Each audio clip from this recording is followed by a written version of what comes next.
start with the roundtable on repatriation of indigenous ancestral remains and objects. It's not really a roundtable, so we are missing the table here. It's more like a circle of seats. But the idea is to have a conversation. And so to facilitate this conversation, I want to introduce you to the moderator, who is Kelly Leah Stewart, Gabrielino Tongva Lucienho. She is a doctoral candidate right now in the writing phase of a dissertation in the joint degree program in educational leadership at the University of California, San Diego, and California State University, San Marcos. And she works in her dissertation on unconditional love, honoring our ancestors' experiences and legacies at St. Boniface Indian Industrial School. So I hand over, give her a warm welcome.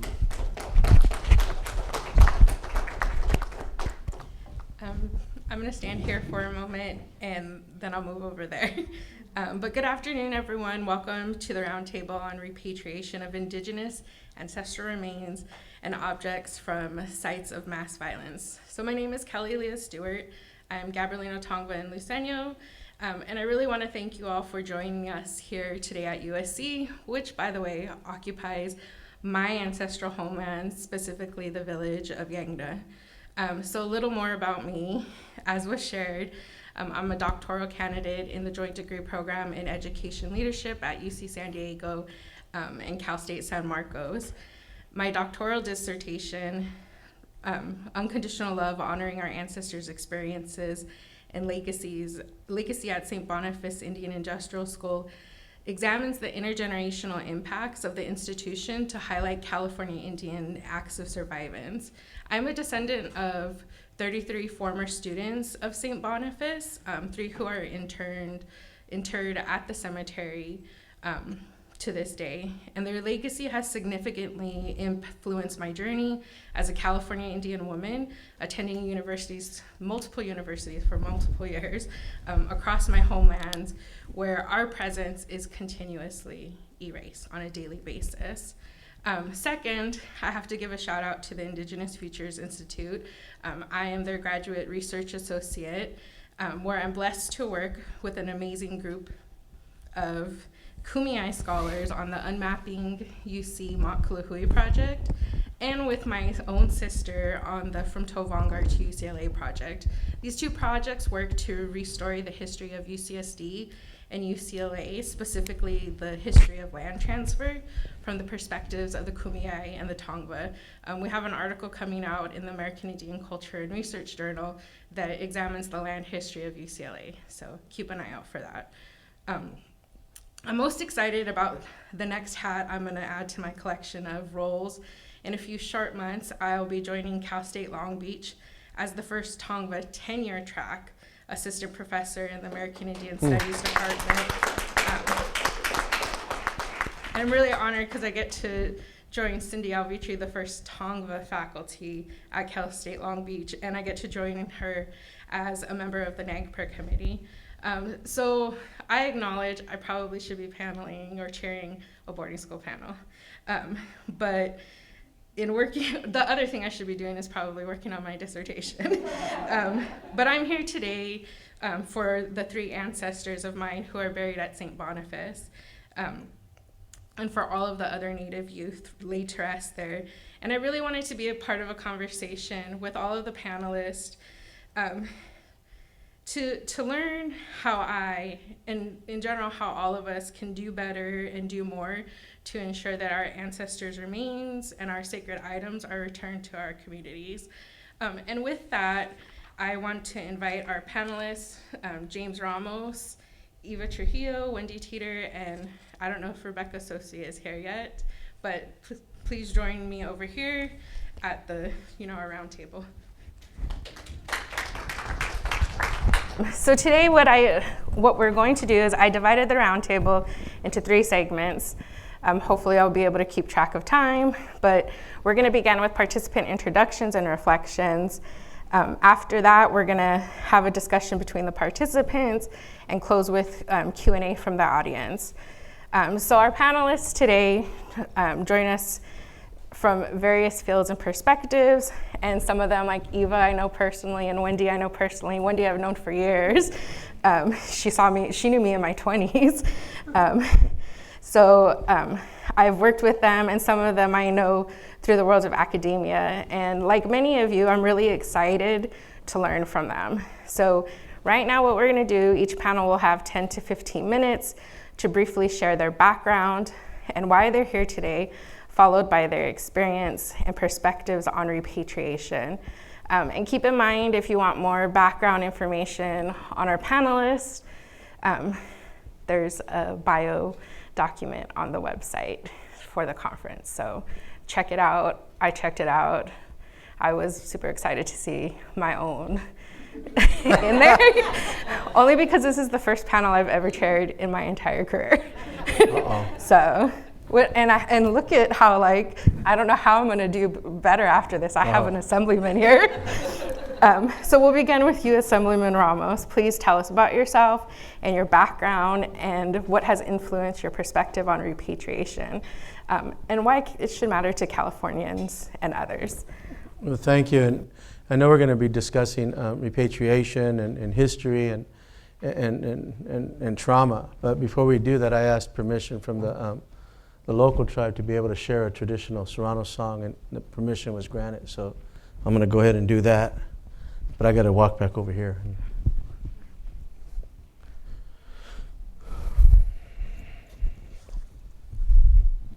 And this is a traditional song, it's a Serrano Bighorn sheep song. And it's ancient song, but the stuff that we're talking about deals with a lot of ancestors and remains and treatment towards our people. So I wanted to go ahead and open up with that. And I'm not sure if that counts towards my 15 minutes or not. But. I've heard we're on Indian time. Hey, it's a good chair for panels right here. But this is a bighorn sheep song, and you'll hear in it, bot is the bighorn sheep, the naivat, searching. And that's what we're still doing, is really searching to make sure that our ancestors' voices are being heard in all the discussions here in the state of California.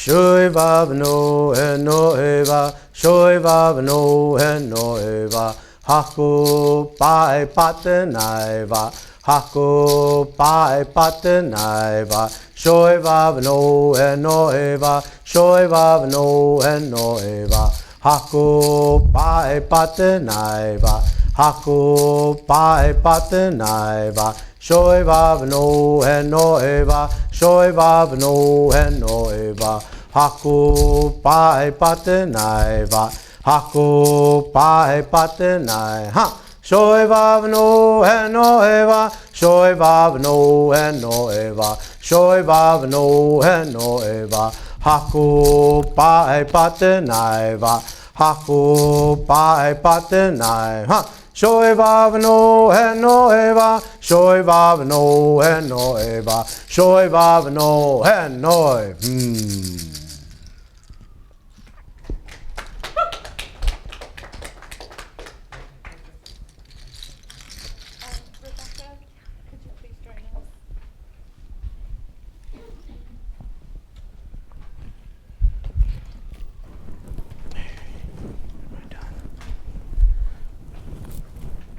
So I want to thank you for letting me share that song.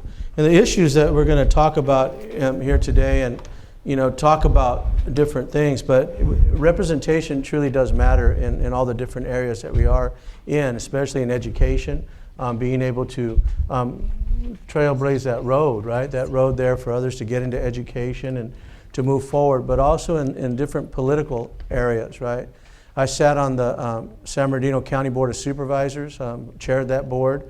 I sat on the College Trustees, Board of Trustees, and now in the State Assembly as the first California Indian person elected to the state legislature. And we also served in tribal politics for many years. In 1996, on the business committee, then as treasurer, and ultimately as chairman of the people of Santos Manuel, the Seminole tribal government. So we've been engaged, but every step of the way, it comes back to telling people about the true history and atrocities that happened to our people here in the state of California. And some want to start with different parts of history and move forward. There's been a lot of debate over the first governor of the state of California putting bounties out on our people, and then paying for that with tax dollars from the state, and then was reimbursed by the federal government. But there's more history to that prior to that, right? We got to talk about when the Russian explorations came in. California was covered with California Indian people, all areas. Right here in LA, Indian people here, the Gabriano people, right? Just because you don't see that physical reservation here doesn't mean that Indian people aren't here. State of California is unique, and when it first was here and these explorations took place, it was covered with California Indian people, ancestral lands. And then the Spanish missionary era. But each one of these eras was detrimental to the California Indian people. When you talk about mass violence towards a people, the California Indian people was that happened to us in all these different eras, and forming to what we're now called the state of California. Certainly the Spanish missionary system destroyed a lot of culture and brought a lot of assimilation, tried to bring a lot of assimilation in, where we still see a lot of the remnants of the boarding schools and those things that tried to assimilate our people. Then the Mexican rule came, and that was just as harmful to the California Indian people. Then the United States rule, where they brought the different topics that they were dealing with from the East Coast and moved it all the way over into California.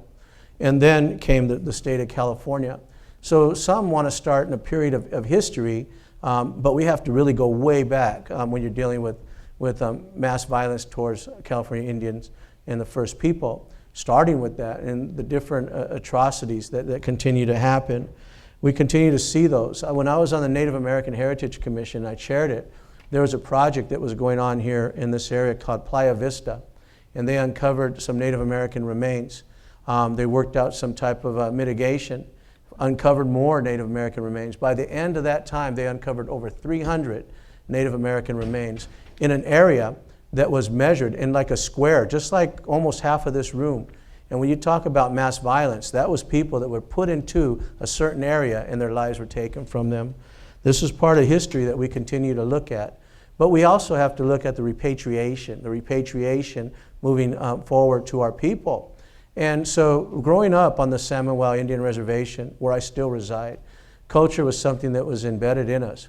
And a lot of times people will jump again from history. I grew up in a poverty-stricken area, and now people will jump within Indian communities from not knowing we existed, not knowing the true history, to all of a sudden identifying everybody with a gaming aspect to it. And we're far more than that. I remember lobbying for those different things, but gaming was just supposed to be an opportunity to open up that window for us to address all these issues that we're talking about here today on this table, and to acknowledge that California was covered with all kinds of Indian people. And because there's not a federal reservation here in LA doesn't mean that Indian people aren't from here. Indian people are from here. And our voice is still about making sure that we're letting the voices of those that are crying out from the ground, saying, tell them who we are as California's first people. So repatriation is a big issue that we continue to look at. We got into the state legislature, and there was an audit of the UC systems to find out how many repatriation items are still there. We found that there was out of an audit, there was over 500,000 remains still in the archives of the UC system. And that was just on an audit. So then we pushed a piece of legislation, and the audit also uncovered that committees on NAGPRAs that schools were putting forward were lacking the input of Native American people on those NAGPRA commissions. So now we pushed a bill to get that to where Native American people are part of that. But also within that audit identified in the legislature some type of components that needed to be fixed. And that meant being able to have more say for California Indian people to be able to get those repatriation items back to the rightful tribes, rightful clans in the state of California. So I moved AB 275. AB 275 now starts to work and identifies those that are federally recognized tribes, but those that don't have federal recognition and are working, and they're on the Native American Heritage Commission list, that they would work with the actual museum, the archives, to get those remains back to the people.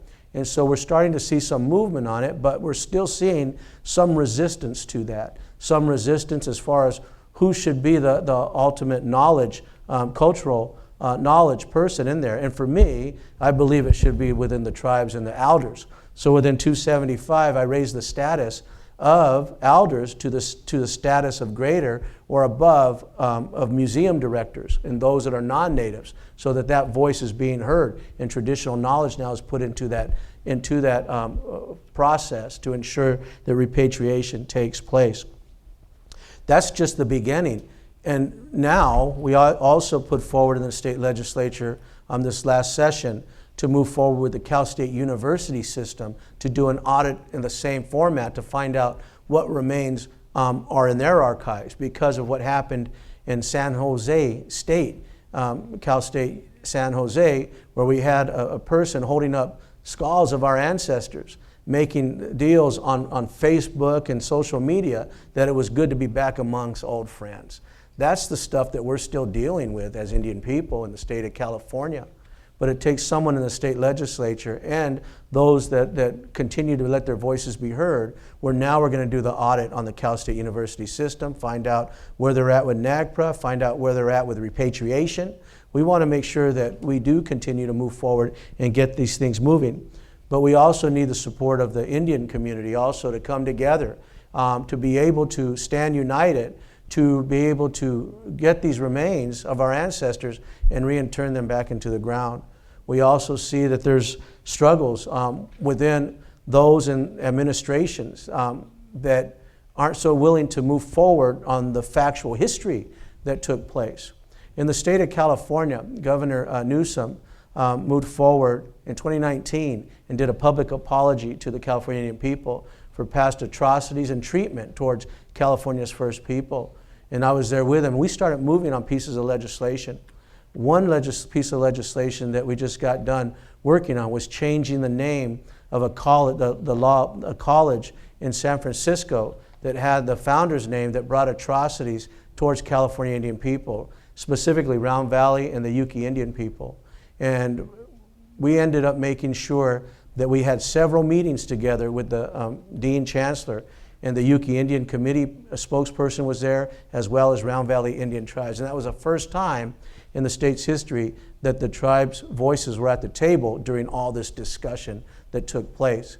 And it paves the way for others in the state of California to start to look at those things that are going on.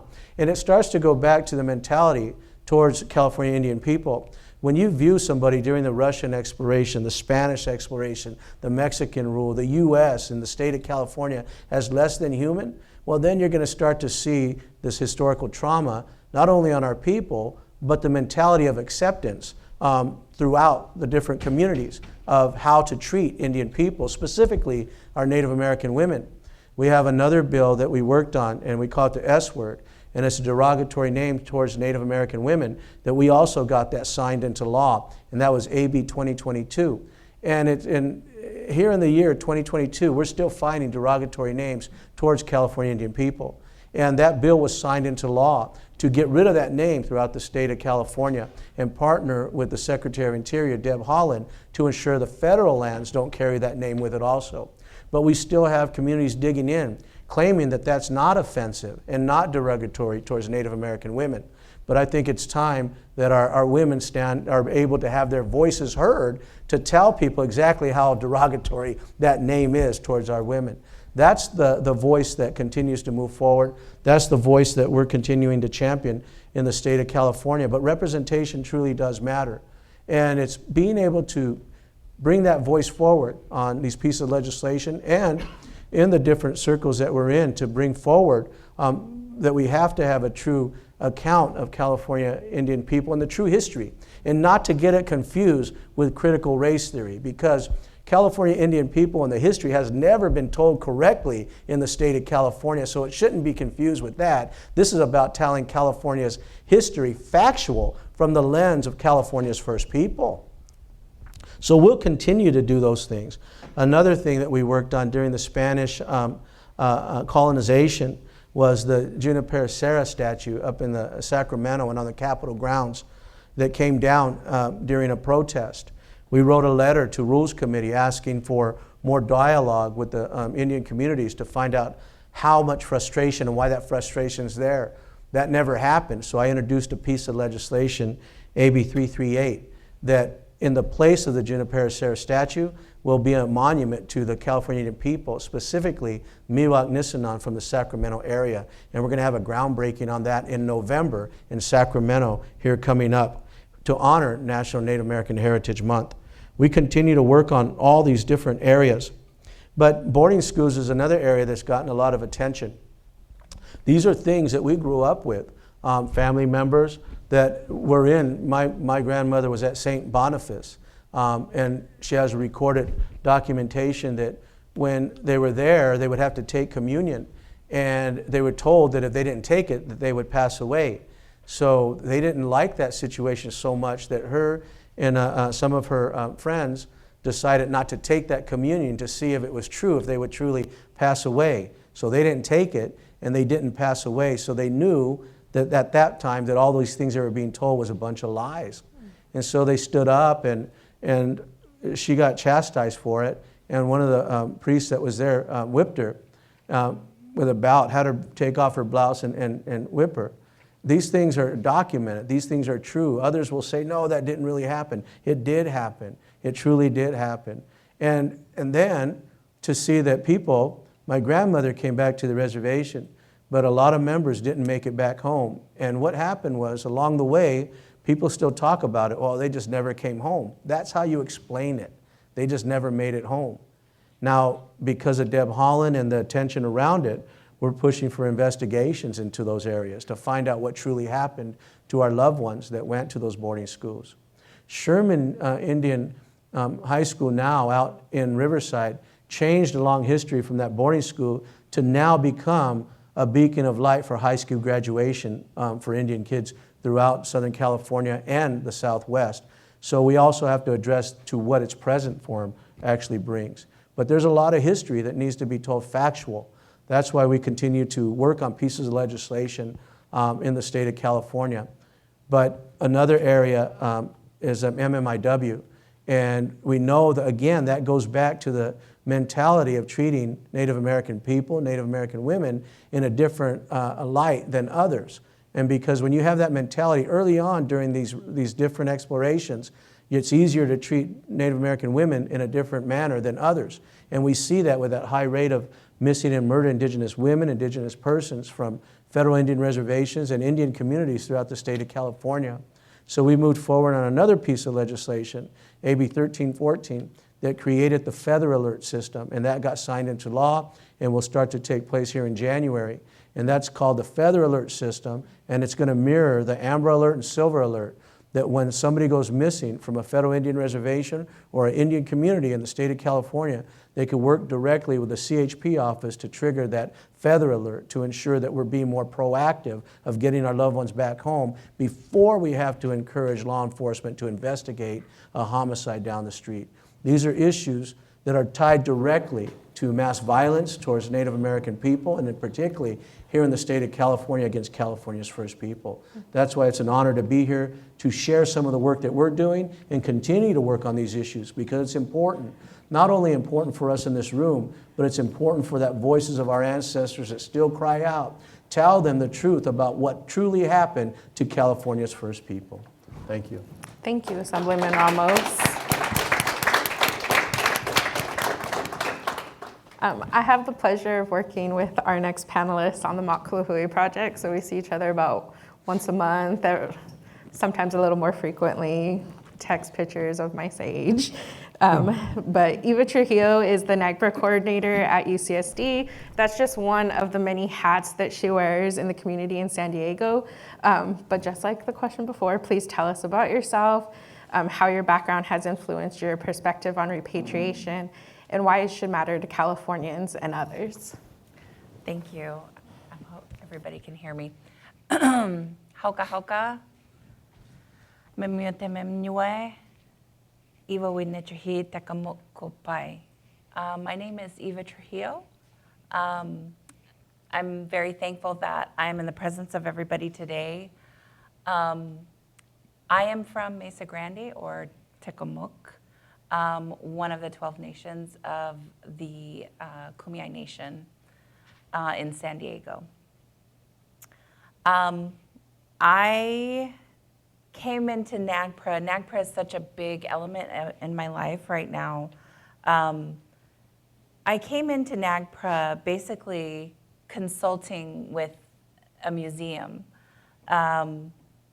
We went in to this conversation with the museum, and they told the committee that I was currently on, which is the Kumeyaay Heritage Preservation Committee.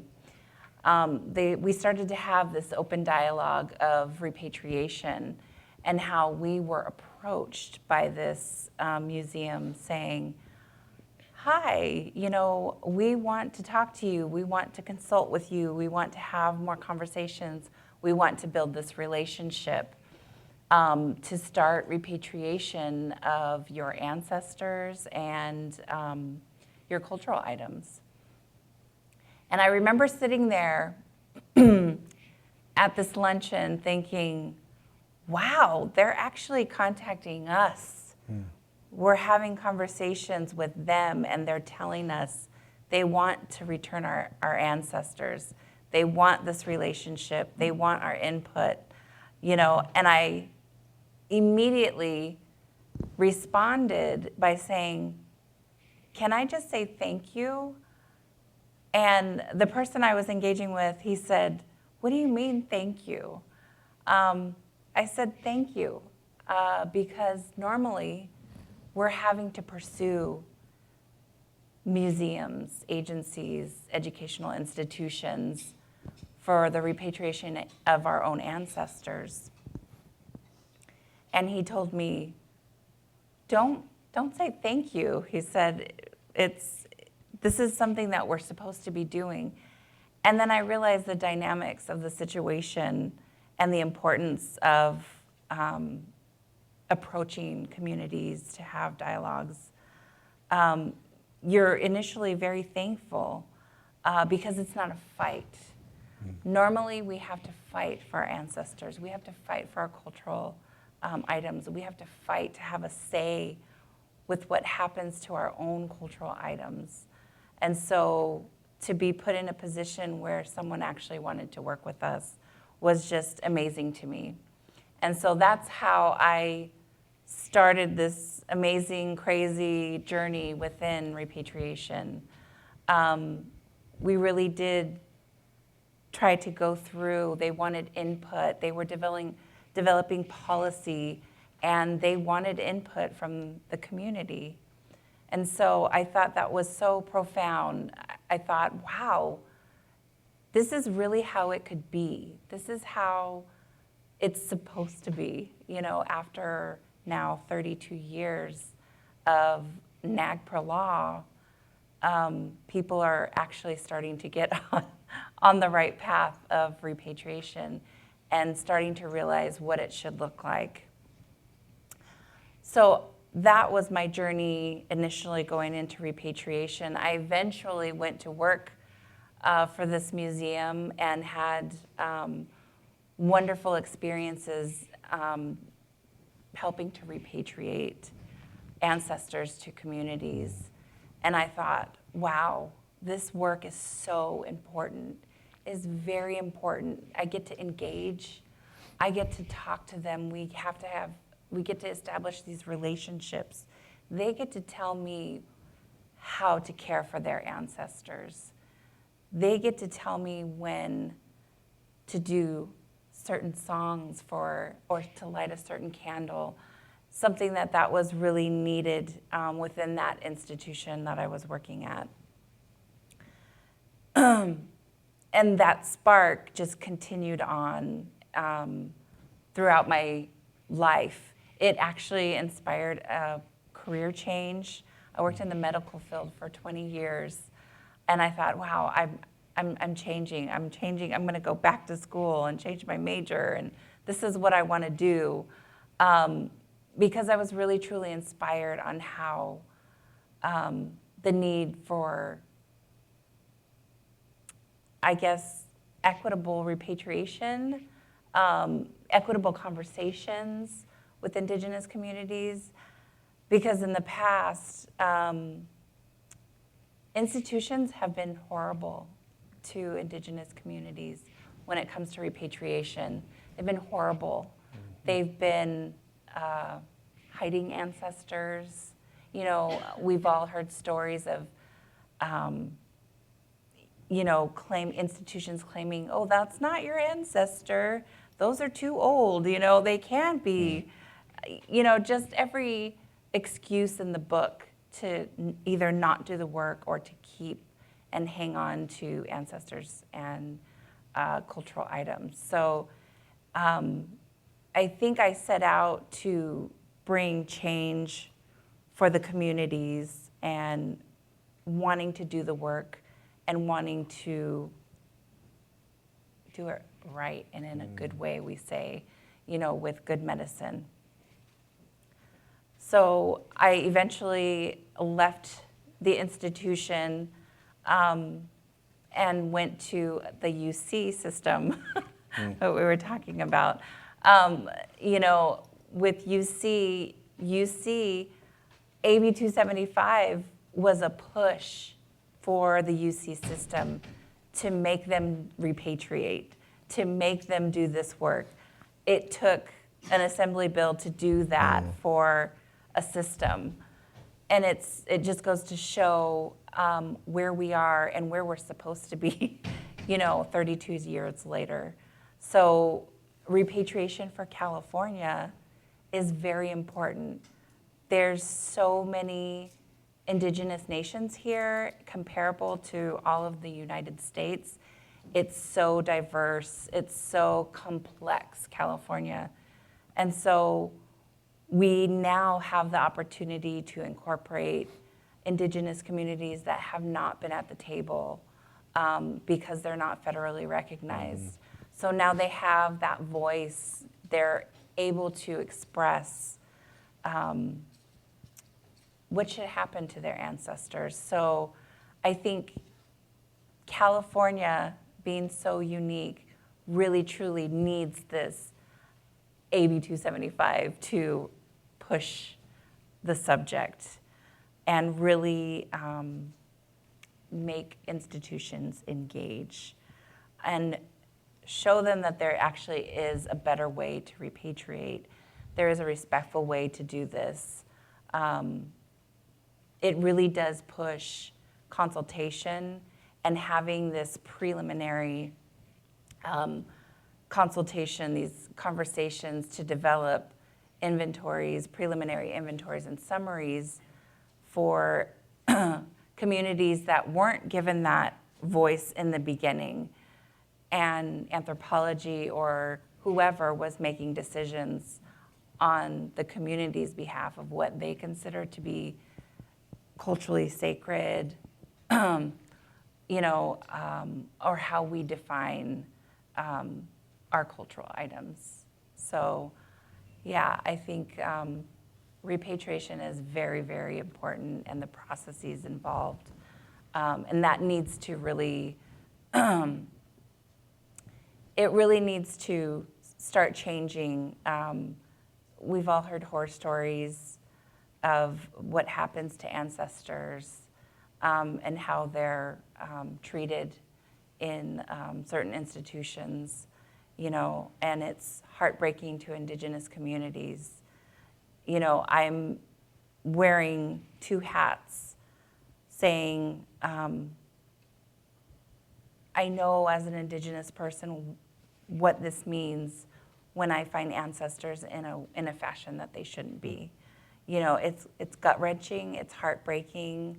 And so I think that as, you know, from a institutional perspective, I really want to examine and start engaging in conversations on how we do this work better, how communities can feel like the work is actually being done in a respectful manner. So I think that's what repatriation in California kind of means to me, and the importance that it holds for me, and it's a personal experience also on top of wanting to be better in an institution. So, yeah.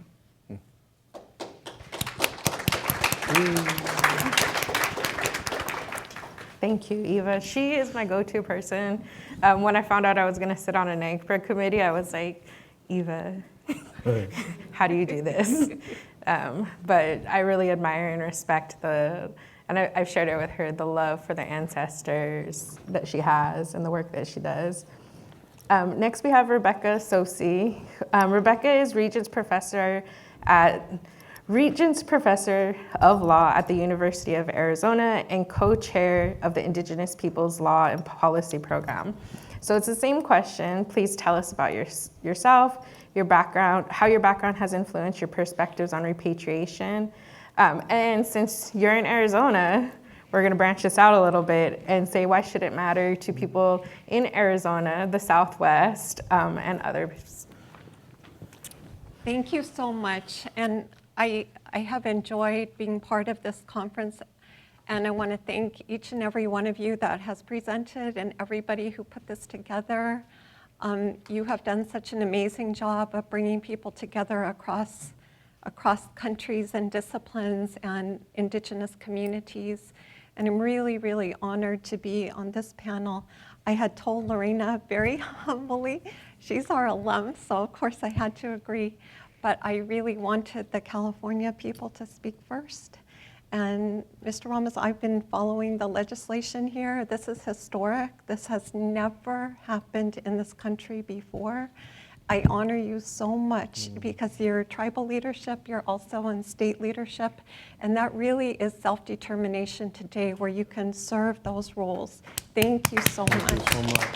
Thank you. And Eva, the hardest thing you can do is to work with the ancestors and with the people who are trying to be reunited. That is incredibly emotional work. And I honor you for the way that you are doing your work and for being so young and powerful and awesome. So thank you. And I've had the privilege to work with Wendy over the years. I can't wait to hear you speak. Because our moderator has asked me to speak, I will. So I'm Rebecca Tsosie. I started teaching way too early. I was just a couple of years out of law school. NAGPRA had been enacted in 1990. I was working on a president's postdoc at UCLA. And then I got this opportunity to visit at ASU, which had just started its Indian law program. But their Indian law professor went to Washington, and he was working as deputy solicitor. So he said, you can take my classes. I had never taught. But I had studied with Carol Goldberg at UCLA. I'm Yaqui on my dad's side, so my people are from Arizona and northern Mexico. And our community's story is a trans-border people. My personal family history, my relatives were sent by involuntary transport to Yucatan around the turn of the century, and many Yaqui people died in that journey. And then they tried to rebuild themselves on both sides of the border because it was so hard to be in Sonora, which is the homeland. So you've got a lot of Yaqui people pushing into the United States, but there are Yaqui communities all over the place. But many of them are in Arizona, and that's where the Pascua Yaqui tribe, which got federal recognition in 1978. That was after I was born. So for a long time, we had that liminal identity of Mexican. But when you see the genocide that was done by the Mexican army, complicit with the US Army, I want to tell you, that's how that happened. You know, there aren't words to describe that. So yes, I am Yoeme, but I'm also a product of that tremendous human catastrophe. And so to me, repatriation is bringing everybody back together, bringing you home. That's where the soul of your people is. It's in those ancestors, and that is hopefully the gift that you give to your kids if you can remember enough of that. And that's why the stories that we have shared during this time are so powerful, because that's the ethic in which you're doing your work, and you're not letting that be forgotten. So Paul Bender was the ASU professor who left and left me in charge of the program and the poor students. And he had this partnership with the Heard Museum, which is a big museum in Arizona. And he said, can you take over my role? And then I was sure. So I met with the director, Marty Sullivan, and he said, well, this is a repatriation project. He said, you know NAGPRA. And I did know that it had been passed, but the regs were pending. They weren't drafted yet. So I said, yes. And he says, well, we're having a real problem with Indian people right now because a reserve section of the statute deals with this category called culturally unidentifiable human remains. That was the category. And he said, we have to come up with some standards for the regulations. And so that we got a National Park Service grant. Professor Bender was on it, Marty Sullivan was on it, a couple of other people who were from tribal communities in different states. They weren't from Arizona, they're from different states. He said, that's our job, and so you're gonna take Professor Bender's place.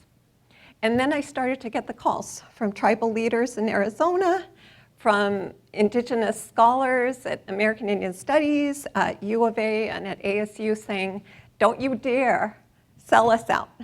Like, you have to hold the line. And so that was the hardest project I ever worked on. It lasted from 1994 until I stepped down from that program in 2011. And it took so much out of me because I had to see the way in which they disrespected. They said NAGPRA is a balancing test. Yes, if it's culturally affiliated and there is a current tribe that can prove that it is related to this past tribe, yes, then we will repatriate. But if they can't prove that, culturally unidentifiable. And then it's a balancing test because knowledge is paramount in archaeology and anthropology. And as you guys talked about in your presentations, history hardly had a place for Native people because history started in 1492 for them. So it was archaeology and anthropology that documented the ancestors from time immemorial. And that was a scary group. That was a scary group. The physical anthropologists, the archaeologists, they were so dismissive to the cultural people.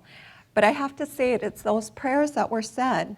And for those of you who, how many people kind of, sort of don't know what NAGPRA really does? Does everybody know? Okay. Well, let me just give you a little nutshell then. So in the US, there's 3 ways to deal with remains.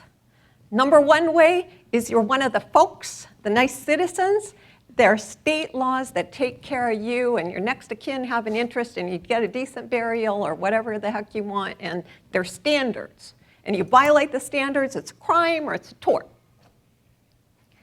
If you're Native, post-1990, you actually, if you fell into the category, and this was very contested, if you fell into the category of a current federally recognized tribe on the list as of 1990, then you had a right to repatriate your culturally affiliated ancestor and sacred items, including cultural patrimony and ceremonial items and funerary objects. You had a right to repatriate that from federal agencies and federally funded museums. What if it was a private collector? Those people said they had property rights. And so in the statute, there is a little exception if somebody has a property right to these cultural items. But that was the narrative. So that's category 2. Category 3 is if you don't fall in the nice citizen category and you're not a federally recognized tribe that has a direct cultural affiliation, you're in category 3, which means you pretty much are the property of science. Whoever has those remains. We're talking indigenous people from Latin America, from the Caribbean, from all parts of the world. They could be collected, studied. Non-recognized tribes, the archaeologists said, they fit in that category. They don't have that trust relationship. And so that is why the historic work that's being done here is so important, because that is the conversation that we had in those years, and the cultural leaders all said, there was no such thing as a federally recognized tribe when those people hit this land. Why is that the standard? And that is the standard because of epistemic injustice, because they took control of the categories, because we were not the co-creators of those categories, and because the knowledge systems, even though NAGPRA says you can have traditional knowledge and kind of historical view, they took the point of view in the 1990s that it was really the scientific DNA analysis, and of course that was heavily contested. My colleague, Dr. Kim Dahlberg, who's going to be a keynote speaker, she was my colleague at ASU, and remember those conversations about archaeology and genomics, and that was in the days of DNA fights and the Havasupai case, and so for us it was all tied together in those categories of knowledge and ownership of knowledge and standards and metrics. So that is what repatriation is.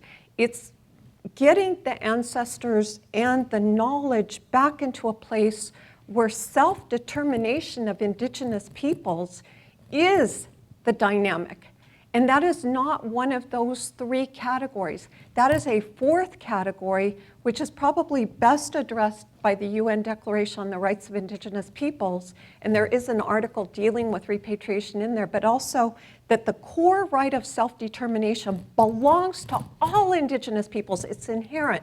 It doesn't mean that the nation state gives it to you. And that whole question of recognition is a nation state artifact to limit the categories, just as this notion of culturally unidentifiable had a big impact. So when I stepped down in 2011, 2012, in 1990, there were 150 sets of human remains that were Indigenous in those federal collections. In 2012, there were 118,000. And as of today, I can't say that the numbers have shifted. The Peabody Museum at Harvard, 10,000 sets of human remains when that statute was enacted, 6,500 today. They just released a report in 2022 saying that that was what they had, and they also have the remains of enslaved individuals, and their ethics committee said if the remains were collected under these conditions of extreme injustice, then there is a moral obligation in the descendant communities to make that right. That is something that I think worldwide is the ethic that we're trying to instill. But again, it depends on people being willing to take that political weight that is such an important role. I couldn't do it, and I know how much it takes, the cultural role. I couldn't do that direct role. I know what it takes. So thank you so much.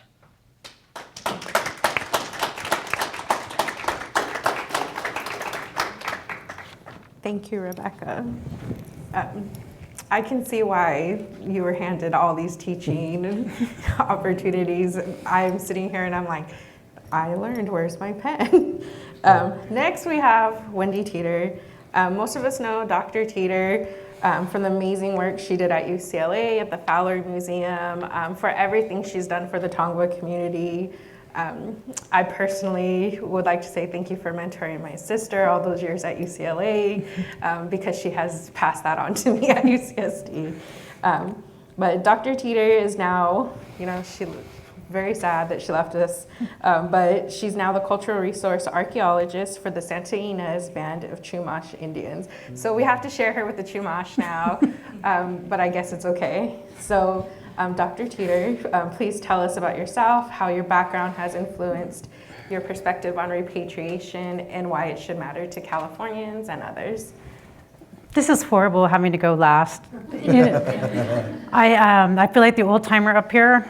I have had the privilege of working with Assemblymember Ramos since our 30s. Yeah. Rebecca forever, she's been my mentor forever, and certainly with Eva on 3 different hats. And Kelly and Teresa, I know their entire family forever, and I think that just kind of speaks to what this role really has been about. I started off at UCLA as a graduate student and just happened to have a background in both osteology and zooarchaeology, and was asked to work on this new legislation, NAGPRA, and make sure that all of the ancestors were understood. So my job for 5 years was to go through every single bag of bone, regardless of how it was identified, to make sure no one was left behind. And the hard part of that job was that so often the people that were being left behind otherwise would have been a lot of children and babies that could not be identified. So I felt really the weight of that responsibility, and then became repatriation coordinator in 1997. My background was not in American archaeology. I mean, I worked in Mesoamerica, and did not know that this whole war was going on in such a way. As a graduate student, one of my first experiences was actually, I remember, and Rebecca, I think you were there, these fights on campus where there was the American Indian Students Association and department against the anthropology faculty. And I remember being kind of brought to this debate. It was literally a debate in the law school. And it was, Laura Miranda was there. Like, there was all these really important people there fighting with people like Clem Meehan over who had the right to possess and to tell the stories, and just thinking, oh my God, I'm so glad I don't have to do that. I work in Mesoamerica. These aren't our topics. And then, of course, became repatriation coordinator. So there you go. But it was, it really taught me a lot. And you just never know where you're going to end up, but always the importance that you're hearing these conversations and the weight of them. And I thought it would be easy, and that I had an ethnographer, Diana Wilson, who I would greatly appreciate, who was already working with Southern California tribes on museum issues. And she said, well, where do you want to start? And I said, well, who has the most ancestors here? And she said, they're Chumash. And I said, okay, well, then let's just go up to San Ynez and we'll just get a grant and do this work and be done. And she goes, okay. And I had this, I gathered all my papers together on all these ancestors and with all these collections, and we went up to the Elders Council, and I had to present. And there were elders there, and they said, you know, I just want you to know that I'm here, not because I want to work with you necessarily, but I want you to know that Clem Meehan told me that it would be over his dead body that I would ever be able to step foot into the Fowler Museum archaeology collections, that my ancestors were going to be kept from me, and that I had no right to be there. And he's like, if we're gonna work together, that's the reason that we're doing this. And I said, okay, and I heard over and over again, UCLA is responsible for these atrocities. We had to fight in front of bulldozers, and there were UCLA archaeologists that were taking our ancestors away, and that they were being treated so disrespectfully, and we were not allowed to keep them in place. And this fight had been going on since the 50s and 60s and 70s and even before that. But people think that the California Environmental Protection Act somehow started site protection and the protection of burials. But people have been doing this fight for so long, especially here in California, and they are so unrecognized for all of their work, standing in front of bulldozers, for standing up for their rights, for their ancestors. And they didn't need a law, they just did it because that was their responsibility. So I want to acknowledge all of their work and how much NAGPRA really helped them, how much CEQA helped them, but it didn't stop. It hasn't stopped the atrocities. And so if I can do anything, it's to acknowledge that work. And we were able to get a NAGPRA grant in 1998 and start that work. We worked together for over 5 years, and it wasn't until 2016 that over 2,000 ancestors finally got to go home. So some of these cases take a long, long time. One of the reasons why it took so long is that it was important for San Ynez to work with all of the tribes involved. And it wasn't just San Ynez, it was San Manuel that also stood up for over 8 non-federally recognized Chumash and Tongva tribes into Tavium so that they could have their ancestors reinterred. And UCLA actually paid for and set aside land in 2016 so that those ancestors could be reinterred close to where they came from. Again, they didn't need that legislation, they just knew that it was important. And I do, have to give a shout out to Carol Goldberg, because we did have someone who is a federal Indian lawyer who really stood up for the rights of Indigenous people, and especially Californians, over the years. And so those are the mentors. But I didn't know anything when I started, so it has been the tribes that have taught me everything. I owe them everything. My career is working for and with the tribes. And the Tongva community, we've done so much together. With San Manuel, we were able to create the Tribal Learning Community and Educational Exchange Program. With Pechanga, we started museum programs. With San Ynez, I've been able to work with them over the years and now get to work for them full time. All of that work would not have happened if not for my lack of knowledge of anything. So there was I didn't feel like I needed to know anything. And I think that's the stumbling block that we often see, is that you have educators or academics who feel like they know better. I didn't know better. So we didn't know anything. No one knew anything. So we worked together to try to figure it out. I didn't know you weren't supposed to give them back. So we gave them back. I didn't need someone to tell me these guys are federally recognized and these guys weren't, because they told me they were related. So we just got them home. And we didn't have to wait for the CUI regulations, because they just went home, and we worked with the Kumeyaay, and we worked with everybody to try to get those ancestors back. And so UCLA only has 6 individuals left to go home. And most of that is because of the tribes involved. And I will say that the most important thing that I learned is that the tribes have to be in the driver's seat. The indigenous communities have to be in the driver's seat. If you don't listen to them, then you're doing it wrong. Because every community is a sovereign nation, is sovereign, and has to dictate when they are ready for that return. And there's been so many times when I've heard, well, we've got to get them home. They have to go home because we have to check this box, and an auditor's coming to get us. And if we don't do it, and it's like, whoa, whoa, whoa. Like, that is your obligation. The tribes have their own responsibilities as sovereign nations to their people. When it is time for them to go home, your job is to make sure that they are ready to go, that they have what they need. But the tribes have to be the drivers. And one of the privileged things that I've been able to learn is how much of an important responsibility it is, not just, oh, well, the ancestors are going home, but I want to say that the emotional and physical strain that this work takes on people cannot be overstated. The conversations around NAGPRA and repatriation are often done by academics, and you rarely, try to Google this right now, try to find a Native practitioner that has written an article or has done press on this work. They can't, right? Because it's so private. And so there's all of these unsung heroes who are doing this work, like Eva, like Assemblymember Ramos. So many people that have done this work that can't talk about the emotional toll. I've seen people become physically ill. I've seen them become destitute because no one's paying for this work.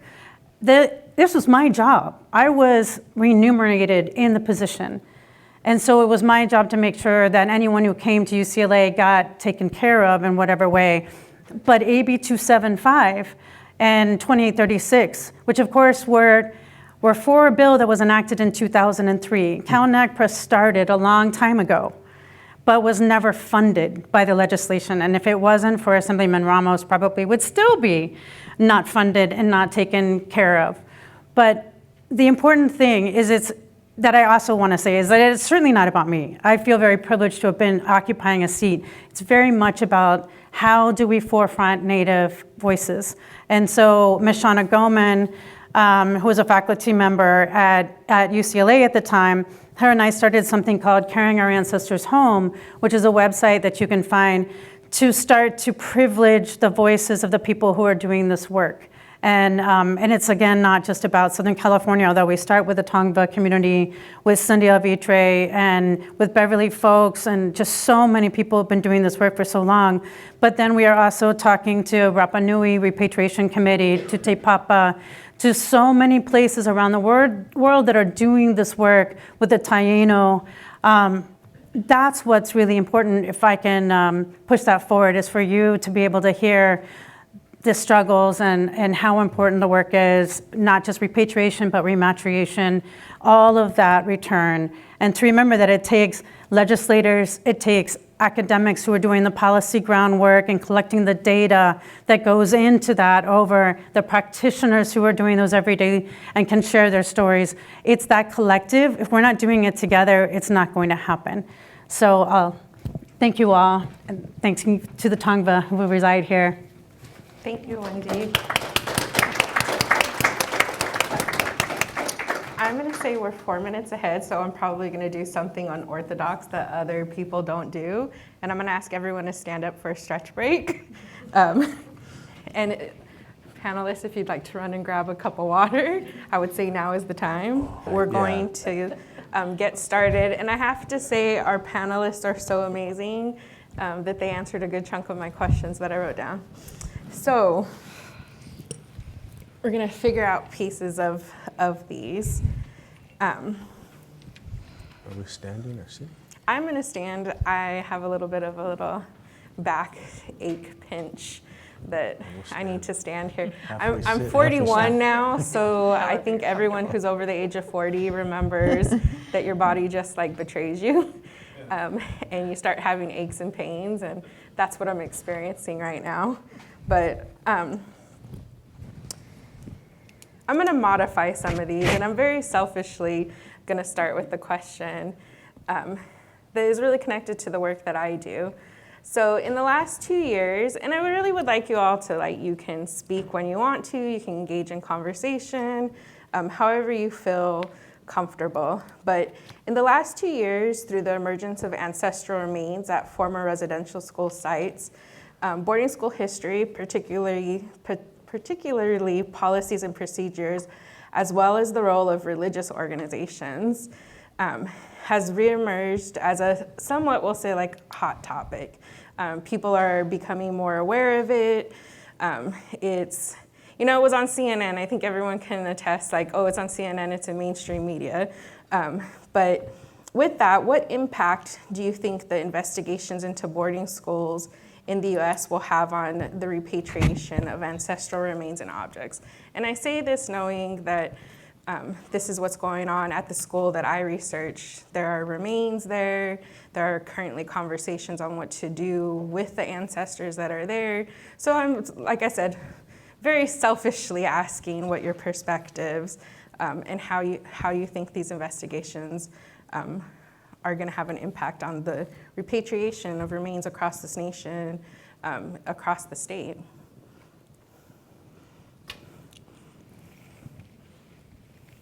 Well, I think it'll have a great impact, because now you're starting to see the level of awareness, right, that we've been talking about for years, growing up on the reservation, tribal communities, but now we're seeing it now take light. And I think it starts, again, with representation, right, the bills in the state legislature, but we also have, for the first time in the nation's history, a Secretary of Interior, Deb Haaland, Laguna Pueblo, down from over here in the Southwest, that's bringing to light these issues, that's not stepping into it lightly, but stepping into it pretty heavy to make sure these investigations are being done.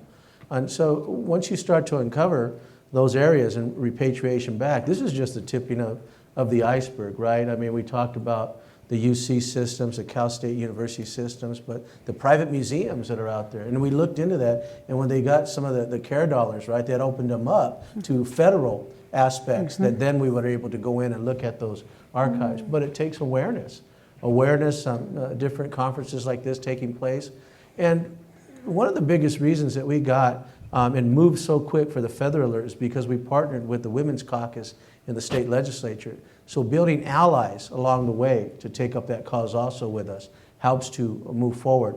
But I think it also brings that awareness. But a lot of that responsibility still lies within us to ensure that as that moves forward, investigations take place, that we keep that issue at the forefront of all these issues moving forward, not only in Indian country, but across the state and across the nation. Yeah, I think that the awareness, as you spoke of, is something that's going to be very important. We've all heard news about, and I hate to term it this way, but the body count of these poor children that have been discovered, both in Canada and here, even here in the U.S. I had attended, I think it was ATOM one year, and I was watching a documentary of a family that was trying to get their ancestors home, and it was actually a lineal descendant that had gone to boarding school, and I believe there were two individuals from the same family. These poor children had died at a boarding school and were buried. And this documentary wasn't finished, but it was shown letter after letter after letter after letter of the family begging for their children back. And eventually it became, I'm looking for my grandchildren now. These are my grandchildren. And then, it just goes on and on through this whole line of family wanting their children back and not being able to get their children back. The documentary ended with, and like I said, it wasn't finished, but it ended with this family actually being able to get one of the children back. They were able to retrieve these poor little children, but they had problems because the diagram of the cemetery was not up to par. And so they had originally exhumed someone else. But these are the struggles with boarding schools that are going to become, now that everybody's aware of it, and what NAGPRA has to do with it. Do they have a right to have these ancestors back, their children back under NAGPRA? And they are lineal descendants, they are families wanting their ancestors back. And it was very heartbreaking. I remember watching that and not seeing a dry eye in the audience because it was just heartbreaking. And to know that this is just one story, one family's story of years and years and years trying to get their children back. That is probably a very common story with victims of boarding schools. So yeah, I foresee that being something that will be played out when it comes to NAGPRA, repatriation, and this new awareness. And like I said, this count for the children that were lost, victims and the victims' family members. So yeah, it laws do impact, pathways and kind of open up doors sometimes. So I think that, it'll be very fortunate if people do get their families back and can get their families back. And that if that is what the family wants, to bring that child home, I think that they should have the power to do that under NAGPRA law. And I do think that more and more families will kind of rise up and see, because of this awareness and laws and put into place, and some kind of rights to their own children, will be something that is a positive. And I hope that families can get their children home. So the question about children coming home, like the question about ancestors coming home, makes us look at the categories of US law that define what the rights of a parent are. And those Indigenous children were taken from their families involuntarily because the Indian classification was that of a ward of the US government, not a citizen, a ward of the US government, and the US government had the duty and the power to civilize them. So there's a case out of Alaska, 1888, and the mother, who was Native Alaskan, had brought a case in federal court to get her child from the boarding school in the Pacific Northwest, I think it was in Oregon, where they took the child. And she said, look, I'm a parent, that's my child, they won't let me visit the child, they took him over my descent, I want my child back. The court said, you don't have the rights of a parent, you're a ward, you don't have the right to visit because that would basically undo our civilization mission. And they said the boarding school is a tool of the US government. It's not anything other than that, it's a tool of civilization. And that's in a federal court case, and that was binding. She never got that child back. And we're talking about histories of parents like that who tried to assert the rights of a parent and didn't. So when there's a political philosopher, Burke Hendricks, who talks about persistent injustice, and that's what this conference is about. Level 1, physical genocide, what happened here in California, no doubt about that. Physical genocide, a people engaging in genocide against Indigenous peoples. Level 2, they're wards, they're part of the US government, but they're not full citizens. Let's take their children, let's create boarding schools, let's create courts of Indian offenses and criminalize practice of ceremonies. That was a crime. That's how all those cultural items ended up with the Indian agent, because they were confiscated, evidence of a crime. Level 3 is where we're at right now. Level 3 is what is in our consciousness. And what's in our consciousness has been spoken of so well by Assemblymember Ramos and by Eva, that they're saying, look, these are our children, our ancestors. We will set the terms. But I bet, who knows that only NAGPRA has an enforceable cause of action for things that are cultural. It's the only federal statute that does. And so everybody is trying to say, well, we have the right to knowledge, traditional knowledge. There are categories of archives that have all this knowledge in it. Knowledge about the children, knowledge about the students, knowledge about the ancestors. It's all in those archives. Who has the right to that knowledge? Does NAGPRA give you the right to get that knowledge back? See, the statute is limited, right? It was a moment in time in 1990. So what we need is a different approach that is centered on self-determination and designed to rectify that history of persistent injustice.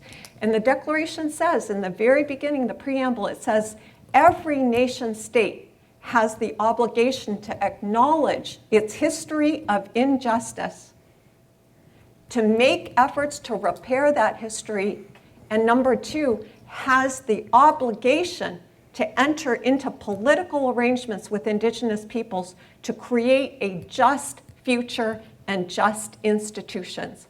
Our educational institutions have a ways to go. Our courts have a ways to go. That's why we have those incarceration numbers. But we can get there. Thank you.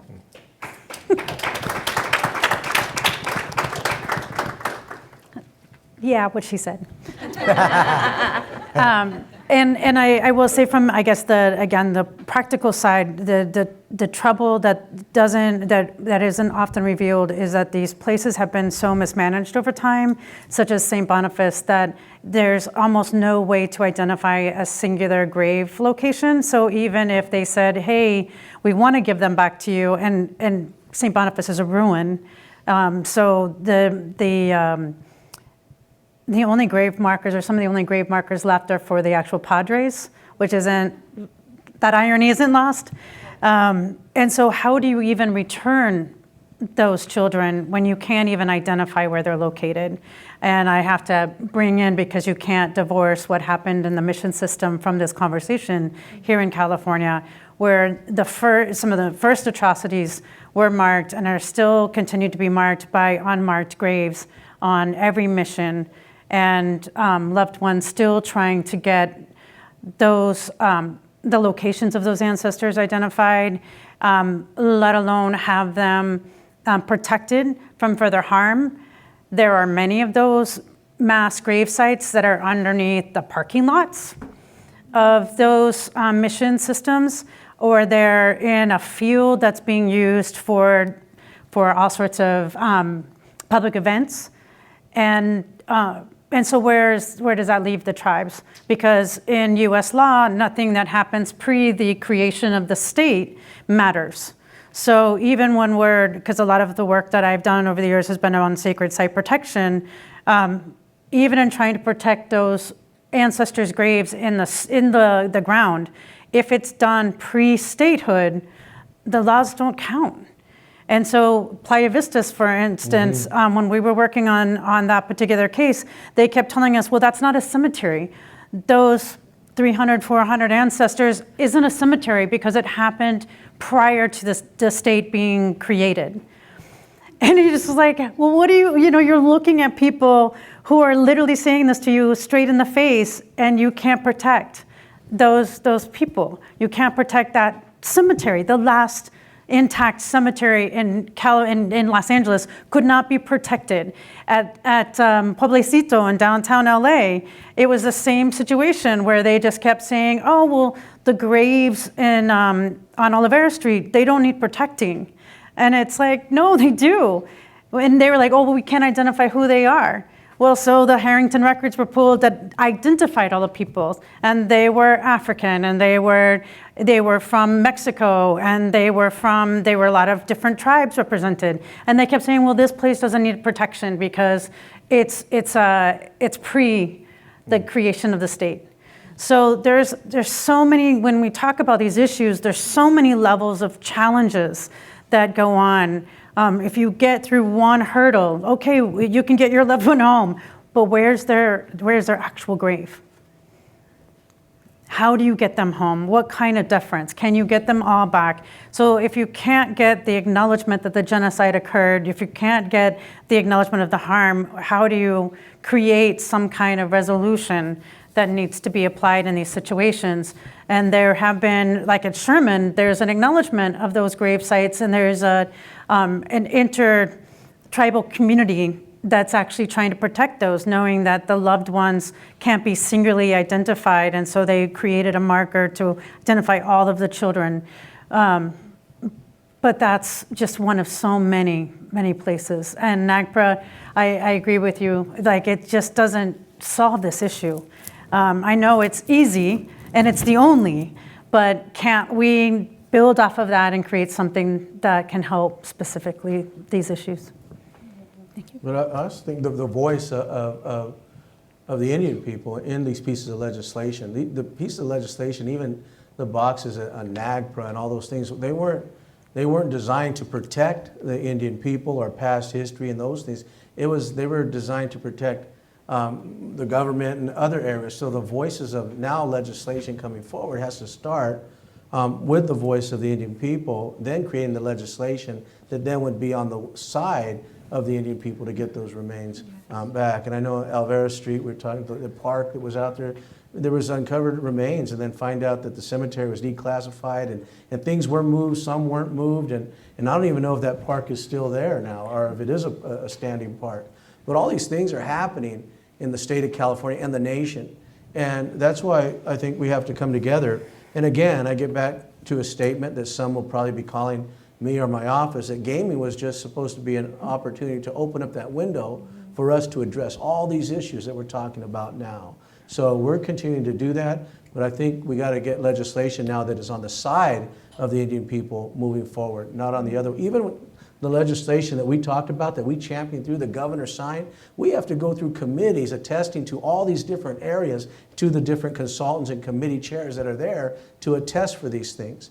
Derogatory names towards Native American women. One committee put out an oppose on it because they didn't believe it was something that was happening. We filled that room with Indian people, Native American women to attest that that was a derogatory name. We cleared that committee with no votes. So it takes the voice of our people to also be there.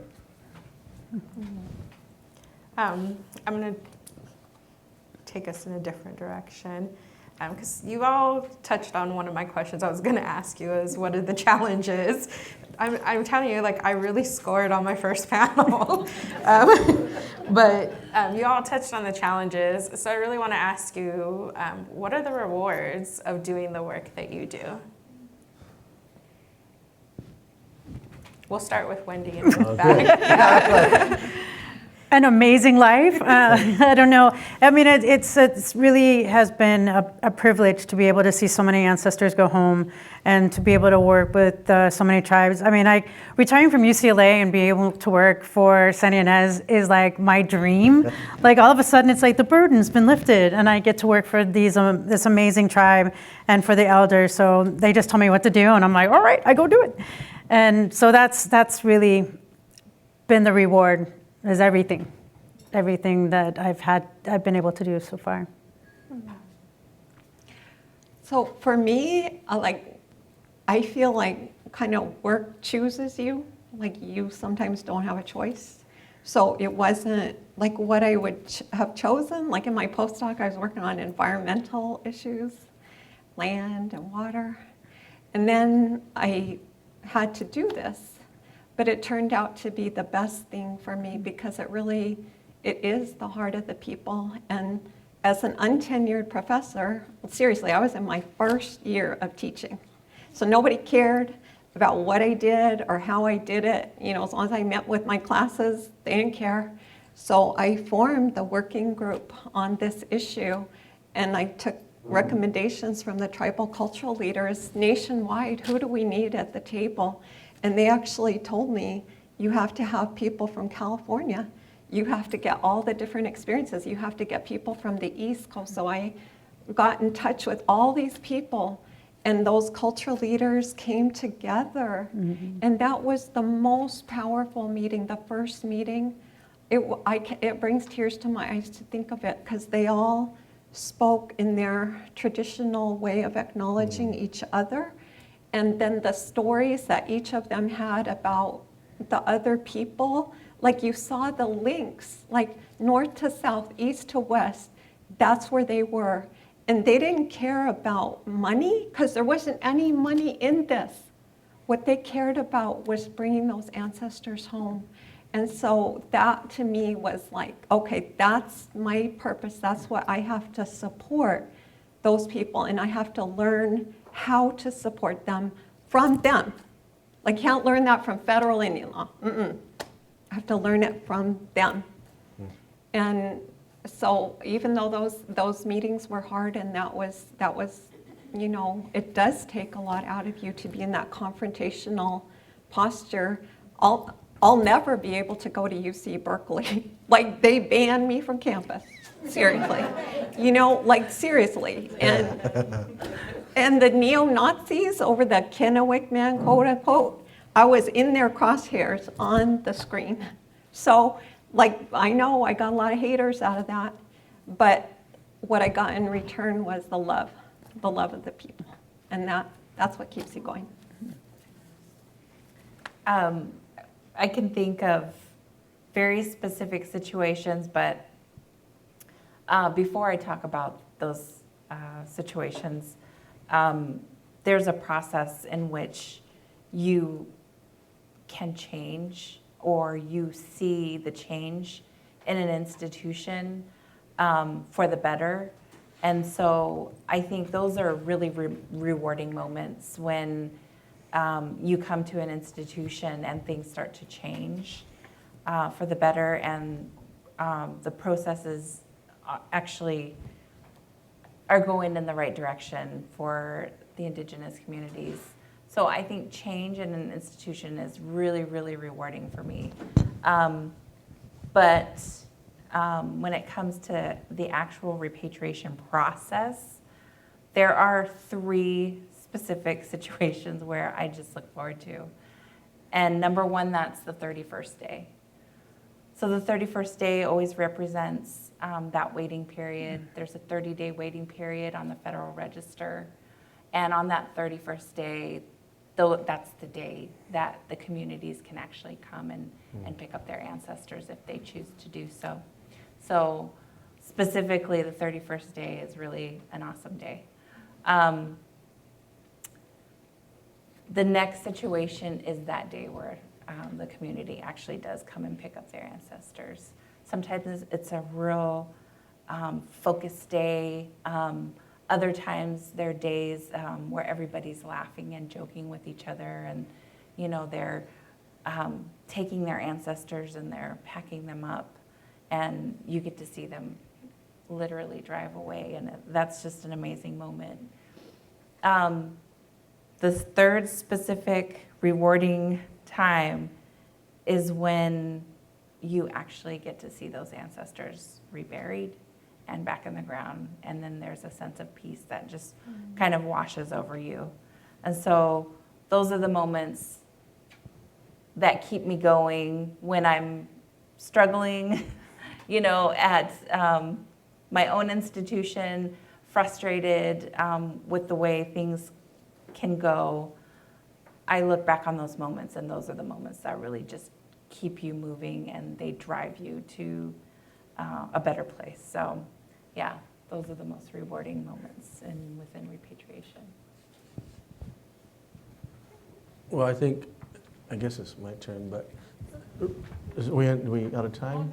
Oh, no. But it really is rewarding, I guess, on the piece of legislation that we move forward for our Indian community, to be in the position that I'm in representing currently the 40th Assembly District. Tribal issues aren't the number 1 issue in the district that I represent. I represent a district that looks at public safety, small business owners, right, and infrastructure. I was chair of the County of San Bernardino and Transportation Authority. Getting to the state legislature now to tackle some of the tribal issues that I know have plagued our people for years is another component, right, of the job that we have. But being, the first California Indian elected, we take on that responsibility with honor, and we go to bat on these bills. One of those bills, AB 338, we got into a debate with a senator down from San Diego that tried to characterize Junipero Serra and the shackling of Indian people, both sexes and children, as just a form of public safety. And I said, no, that's not the case, right? And he also attested that Junipero Serra helped the California Indian people by marching to Mexico to fight for their rights. And I said, but you failed to leave out that he had shackled Indian people with him also on that march along the way. But we got into a heavy debate there within the Senate committee, GO committee on the Senate side. And we ended up winning that debate. We moved that bill out of his own committee, got to the Senate floor, and it got to the governor. So it's correcting those pieces of history moving forward, but it also brings to light some of the ignorance that still is out there towards California Indian people.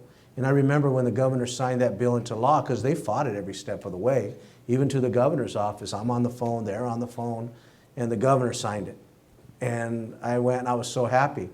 But being, the only California Indian person there, my happiness was with a cup of coffee and just great, right? And in my room, my hotel room, yeah, because the next day we had to go and tackle other issues that were facing us. But and it's rewarding, because when I was able to open up, and I still open up on the assembly floor with prayer, with traditional song, and to be in the same chambers, symbolically, the same chambers that bounties were approved to go after our people, now we're sitting in that legislature making law. That's rewarding.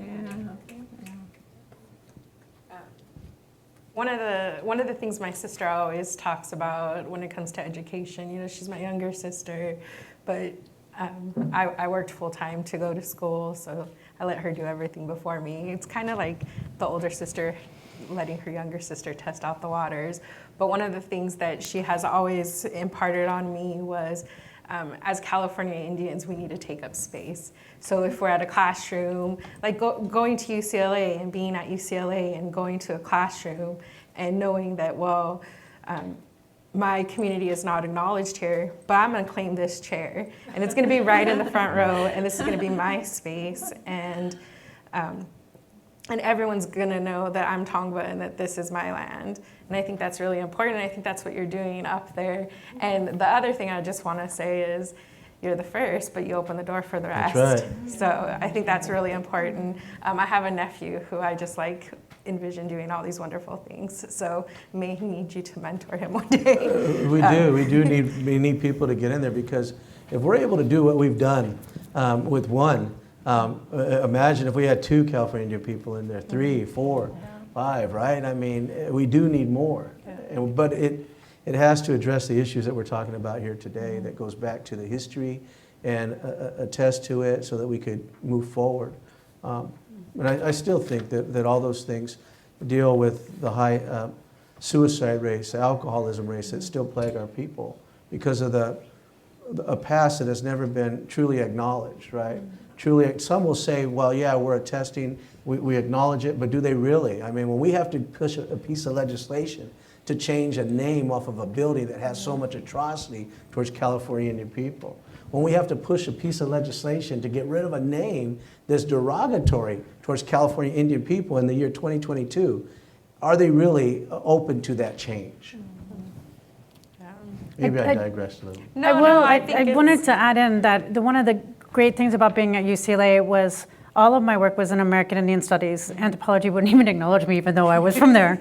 But in American Indian Studies, seeing how many people have been going through the program, we had one year when Kelly graduated, it was like 6 Tongva people who graduated. There was like 3 undergrads and 2 graduates and a PhD. I mean, that was awesome. Yeah. That was an awesome day. It didn't include the med school because we had a Tongva med student, and I have to say that year was 2017.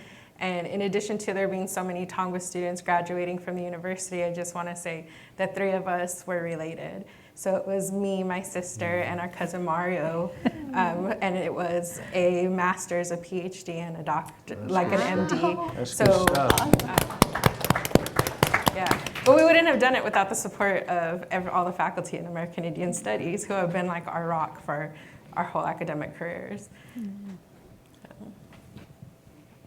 I'm going to transition us. We're still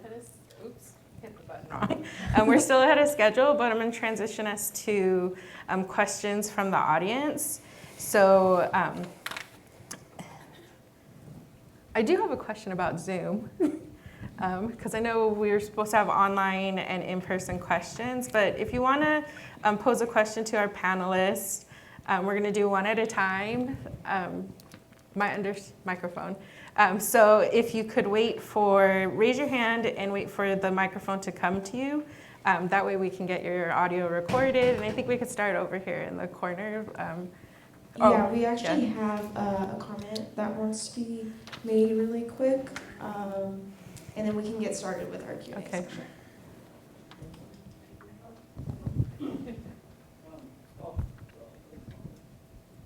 Sorry guys,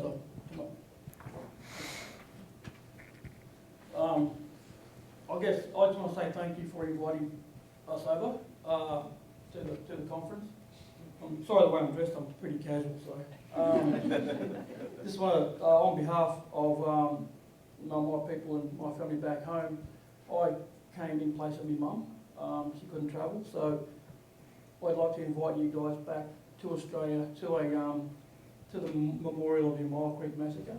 It was the first, I think, in history where they found the perpetrators and they tried and hung them for what they've done. So pretty significant to us. And I'm a descendant from one of the young men that escaped along with Aunt Zane as well. So we're descendants of that. So we really want to invite you guys back to Australia, join the, come along to the memorial and stay maybe a week or so to be welcome and, share our tradition and culture with you guys, like you guys have done here today. So I've got a flight tonight, so I really want to say thank you so much for, looking after us over here, and hope these guys enjoy their time, and mate, what you guys are doing are amazing, so it's great to hear. So thank you so much.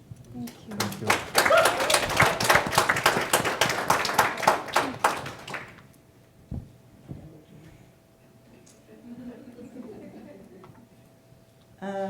What I wanted to ask you, when you're doing all your research and you're doing skeletal remains, and how do you identify? A lot of Aboriginal people from Australia are brought over here as well.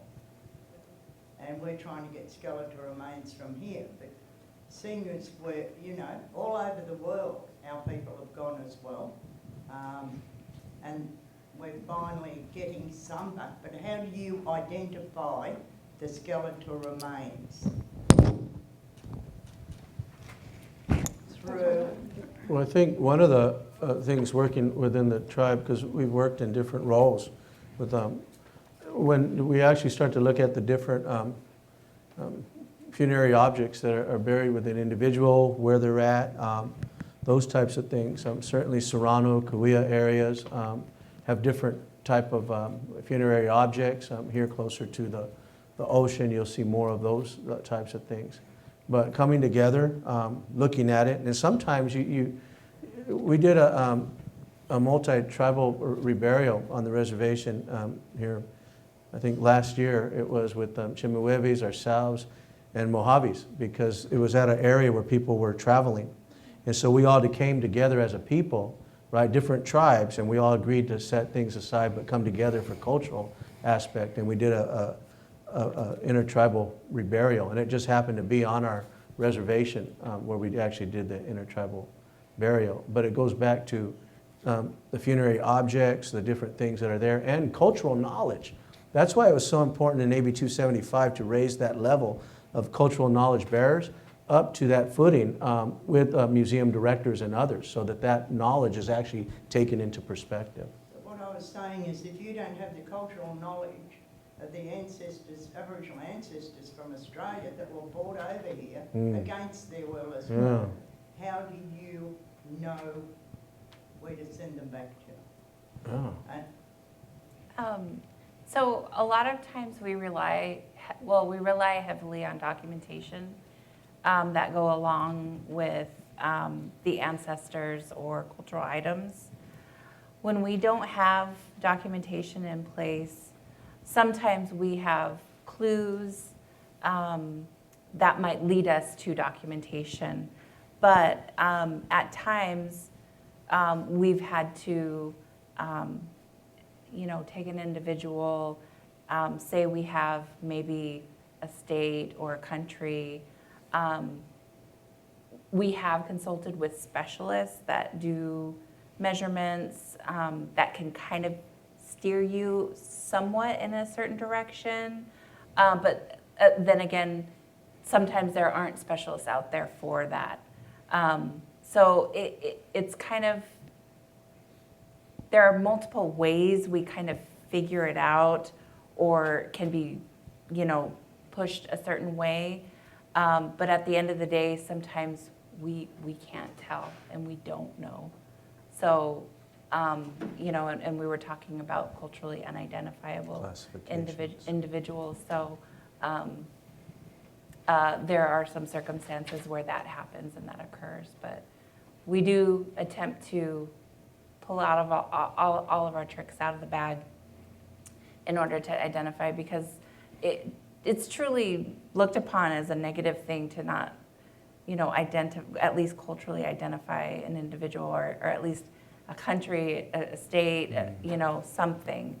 But we really do try and attempt to. Because I think there are a lot of skeletal remains that were used in, I know over there with universities and that. Some universities were used for drawing in art classes as well. which you had to voice your opinion to have them removed. And they'd say, you know, well, they come from here or come from there. It's not the point. It is a skeletal remain that was, you know, you're using as an object. Yeah. You're talking about some really hard issues, and sometimes, especially because of the mistreatment that physical anthropologists have had with skeletal remains inside the classroom, ancestors would become disarticulated, and then you're dealing with fragmented or disarticulated. And if you don't have any knowledge, then it becomes really challenging. And I think this is something that we're seeing finally. Many universities are acknowledging the mistreatment from physical anthropologists, and now we can't identify because there's nothing there necessarily that's going to give us that information. But in every single one of those cases, there will be a tribe or a set of tribes that will take care of them so that no one will be left behind. Okay, thank you. I just wanted to ask a question, not in regards to ancestral remains, but in terms to objects that come from Australia, Aboriginal Australian objects.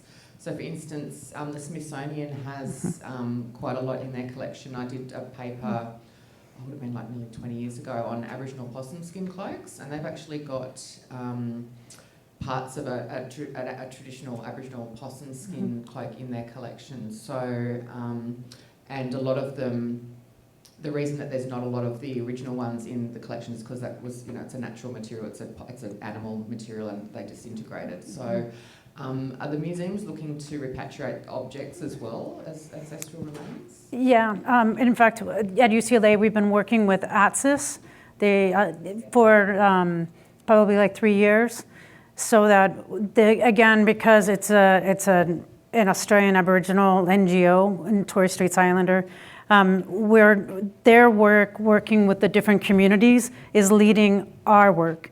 So we rely on them to talk to the different elders in the different communities. We give them the information. So they have, ATSIS has a list of everything that's Australian and Pacific Islander, and then they can determine which ones. And they're like, okay, well, these are from north-south. You know, okay, we're going to be working in this area, we're working with this community. Yes, they would like to. So we're waiting now for them to make the claim. And then as they're working and going through and doing theirs, then we're sort of piggybacking on them. But we absolutely, again, would have to have ATSIS drive that. And the same with Te Papa. We're working with Te Papa, and they have everything that's at UCLA, and then they're deciding what's important for them to come home now. So it's just been developing those relationships and then going from there, but acknowledging that we don't have any right. The museum, the Fowler Museum, doesn't have any right to any of those cultural objects unless they were sold by the artist, you know, for that purpose, and then trying to rectify it. Thank you. I will just say that the curator at the Smithsonian was very, very good and gave me access to what we could do online to the possum skin. So, yeah, hopefully we can have it repatriated back to Australia one day. Thank you.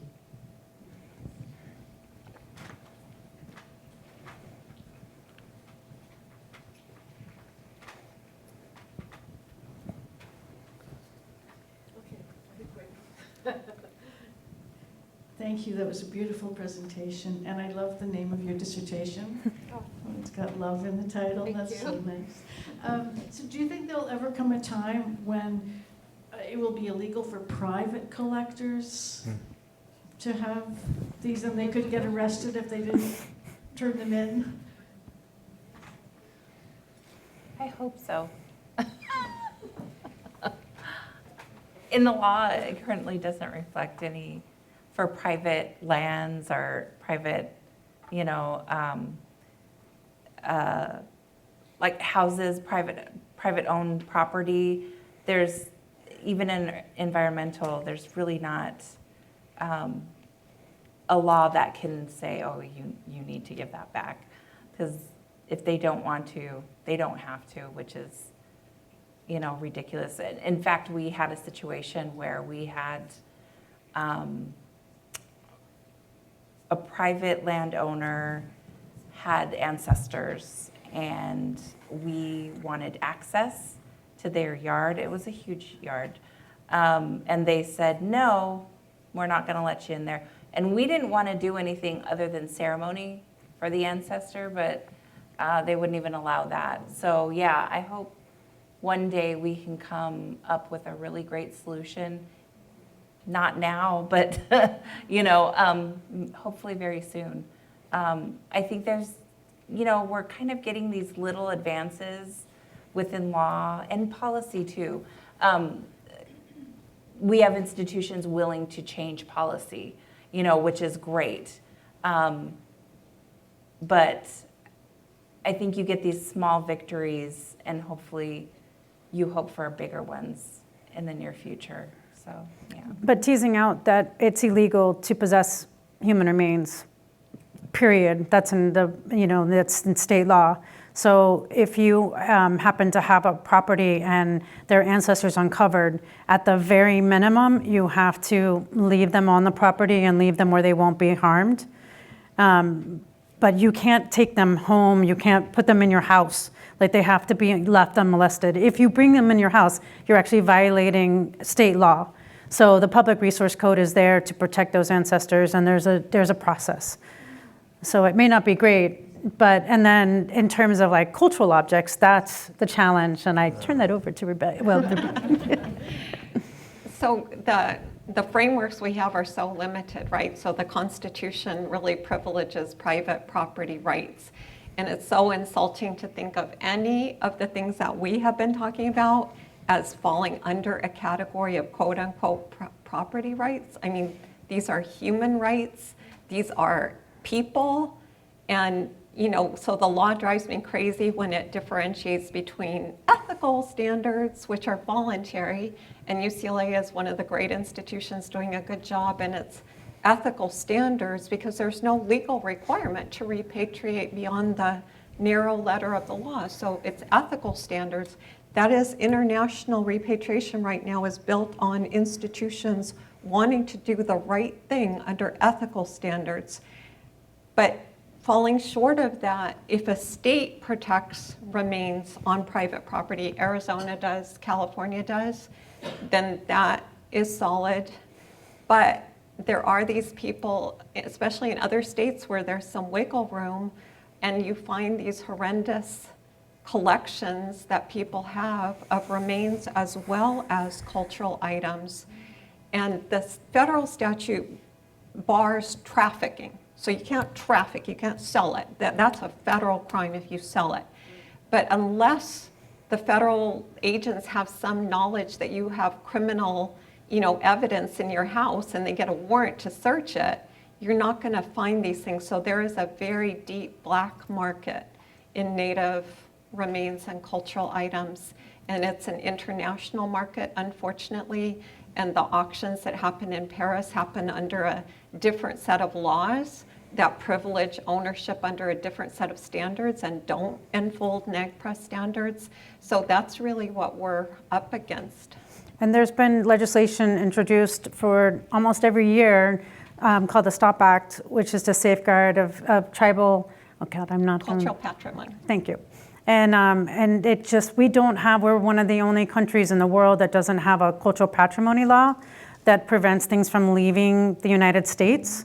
And until we have that, it's really hard for tribes to go to France and say, you have this illegally. And the Yakima Shield is a great case of looking at how much the challenge was, where they knew that it was stolen from the land, they could prove it, but Yakima still was relying on other people to try to get it back, and it took decades. And in Yaqui with Sweden, like, there's so many cases where you don't have the basic protection within the United States that tribes can then go to say it's illegal. The best that we can do is use the Fish and Game, because so often the ceremonial objects have endangered species. That's the best that anyone can do in trying to protect those items. Assemblyman Ramos, I think you had a... I think part of that too is looking at the repatriation items, right? Funerary objects when associated with inadvertent discovery of Native American remains. On the different public lands, it follows a different area. But even then, the laws again go back to repatriation, right? MLD designation, you work with the MLD, and if you can't come to an agreement, then the landowner has a right to put those remains into the ground. So again, the laws aren't on the side of the Native American people. But it goes a step further. What happens to the different resources that are out there that aren't associated with the Native American remains, right? The matatis, the different things that are out there, points that are found all the time. I believe those should be something that's also given back to the rightful people. There is no law that I know of that says if you've uncovered matatis, grinding stones, they're not associated with funerary objects, that you have to repatriate those back, right? But then, if there's nothing there, then people are able to display them in their yard, all these different things. I think it's time that we start to talk about all those different resources coming back to the rightful people.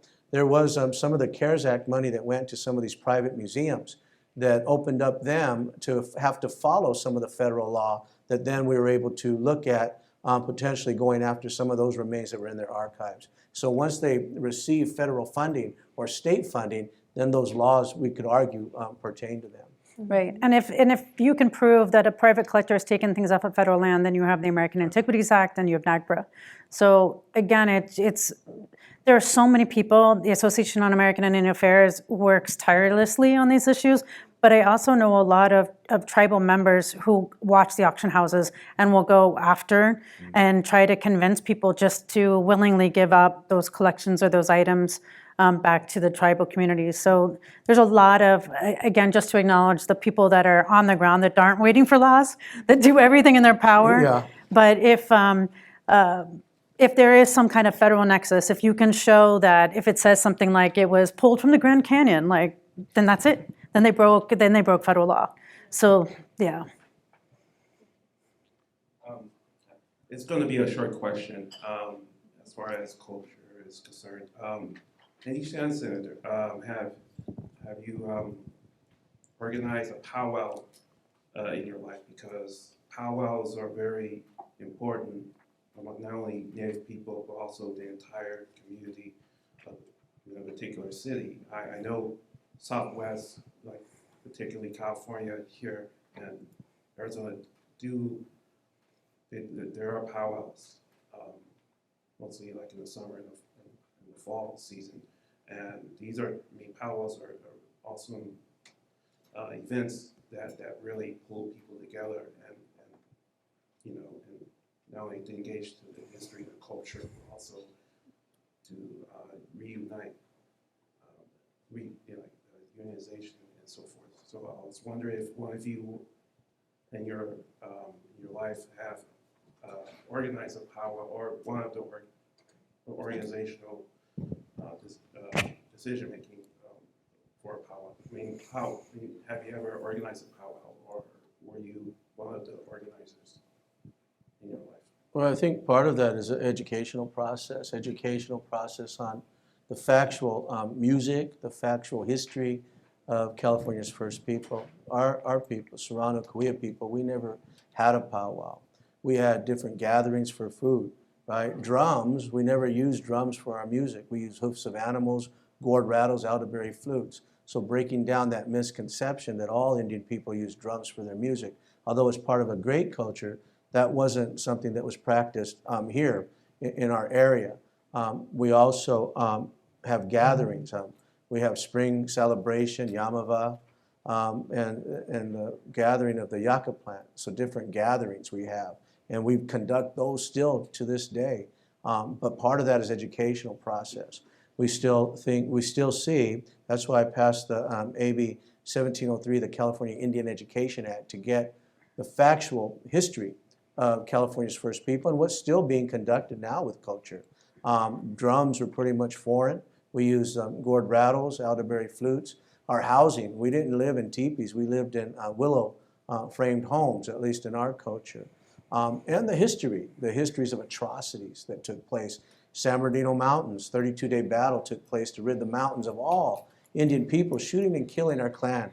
We dwindled down to less than 30 members. We were almost wiped off this earth. So when we talk about genocide, we know that it truly did happen here in the state of California. So part of that is factual understanding. Now, our gatherings, we bring people from throughout California. We have our Yurok brush dancers that come down and sing with us. And our Miwok brothers, Tuolumne brothers, come down and sing. We sing traditional Cahuilla bird songs. None of us use the drum in our music. So we form gatherings, different days we call them. But as far as trying to associate all this goodwill with a powwow, it's something that's different than that traditionally that I'm engaged in. One thing I would add is because of legislation, federal legislation that has taken place in this country, a lot of Native people from other states were relocated here to California, especially Southern California. And unfortunately, and I mean no offense by this to anyone, it's resulted in California Indians being eclipsed. So Hollywood has portrayed this image of California Indians that is really really inaccurate. I mean, there's 3 of us here and we all looked completely different from each other. And Hollywood has this image of this Plains Indian, and that's what all Native people look like. And it's been perpetuated. So then people come to California and think that we practice the same things. And I think one of the great things, and it kind of goes back to this idea of unconditional love. You all touched on it. I'm gonna go home and I'm gonna write my little heart out. But this concept of unconditional love that Native people have, and whether you were a settler coming here or another Native person being relocated here, our people have had enough love for in the Tongva language, it's kuyam, it's a visitor coming here, a guest coming here, that we've embraced other people's traditions. So it's like Native people as a whole, we've endured a lot of trauma, a lot of harm, but what can we do to come together and strengthen our communities? But then from that, we have to start really looking at individual tribes. And I think that the only way to do that is what everyone has said, and Assemblymember Ramos has really emphasized that there needs to be some sort of truth-telling. So I don't know if anyone wants to add. Yeah, I think with, my community too, we have gatherings, and gatherings tend to be more ceremonial or symbolic in that way. So in my community, we're dealing with NAGPRA, CEQA, all of these environmental issues, human remains and cultural items 365 days a year. And so when we do take time out and gather for ceremony, that is a time that we leave sacred and we hold space, to sing our songs, to engage and be present with each other. And it's really just an expression of a ceremony of, we're all alive, we're all in good health, and we are just acknowledging that within ceremony. So we don't have powwow, we only have ceremony with our communities, and that's basically the focus within our ceremonies. And it's part of healing too. It's part of bringing people together, because we also share meals during these festivities. So everybody will eat, get together, have a good time, right? Bringing good ways to everybody. But it's our traditional songs that we'll sing, and culture that stays alive. And seeing, people that have had babies, they're bringing them forward. So you see your generational line keep moving forward.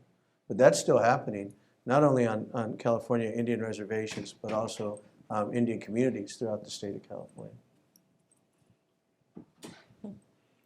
And I will say, we'll do one more question in the back, and then we're almost perfectly on time.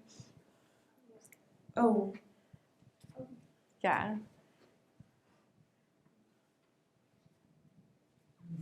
Bonjour. Megzi Dodem, Alwino Kaza Bajwan Dejakas, Lasangsang Nadonji, Yuwen Zibin and Dunjavan, Jamel Matke Parwan Mindel. I'm of the Bald Eagle clan, and I'm from Lasangsang First Nation. So it's just north of Toronto in Canada. And I'd like to say a Gitchi Miigwech, a big thank you for all of your good words. And really, really thankful for all of the work each of you have done.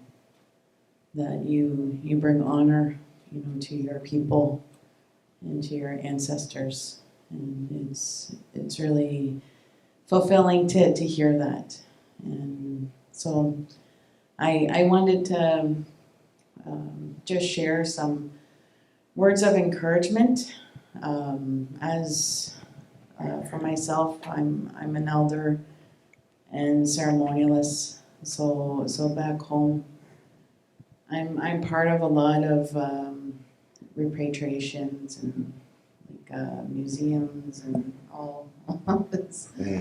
So one of the things I've